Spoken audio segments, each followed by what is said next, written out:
Hi YouTube, and this is JTrain997, and I'm back this time with my review of the DC Universe Classics Wave 19 Figure 4, Lord Naga, or probably more commonly known as Kobra.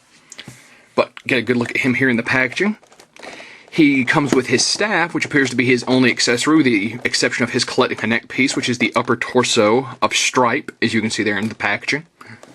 On the back of the box here, you can see the other characters in the wave. Of course, Sandman, the Atom, Stargirl himself, Classic Hawkman, and Magog. Over here, Stripe when he's all said and done. And his read-up says, as an infant, Lord Naga and his conjoined twin were taken from their parents by the Kobra cult of India. The cultists separated the twins and raised Lord Naga to be a brilliant and vicious international terrorist, with hopes that he would lead them through the Kali Yuga, if I'm pronouncing that right, the time of great chaos. He may not have superpowers, but with his devious intelligence and ability to manipulate thousands, Lord Naga is one of the most dangerous villains ever to exist. His stats: first appearance Kobra number 1, March of 1976, real name Lord Naga. Occupation international terrorist, can't talk today. Base of operations the Himalayas. Special abilities evil mastermind, expert combatant, wears bulletproof Kobra costume. Bulletproof in everything except his face. So, awesome looking figure. Let's open him up. And here we have Lord Naga out of packaging. Now real quick, the main torso of Stripe. Gonna look great when he's all put together. Tossing this off to the side. And on to Lord Naga, or Kobra, if you prefer. I've got to say, his ankles were really stiff straight out of packaging. It took a lot of work to finally free them up, but now that they are, there's no real problem there. Although they do seem to want to make him fall back a little bit, but work around that. Of course, his Kobra staff, which is his only accessory. Get him standing up without it here.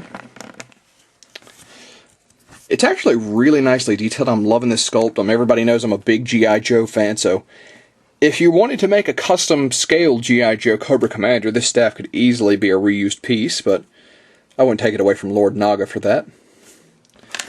And he has an absolutely beautiful looking costume. I'm loving how he's got the hood coming down. He's got the black, the classic mask leering out from under the hood. Of course, great paint on the green scales.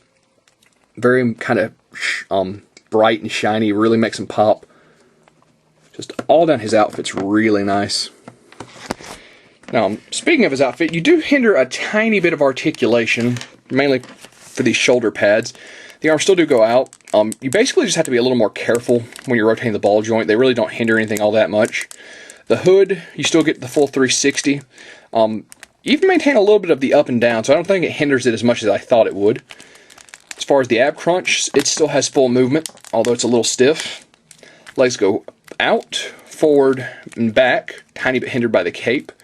They spin at the quadricep, are single jointed at the knee, and have an ankle joint, once again, still kind of clunking along because of the residue that was left in there. Arms, once again on the ball joint, single joint at the elbow, and spin at the wrist. So he's got the standard articulation for the DC Universe Classics line. And like I said, I thought his articulation would be far more hindered by his costume, which does not.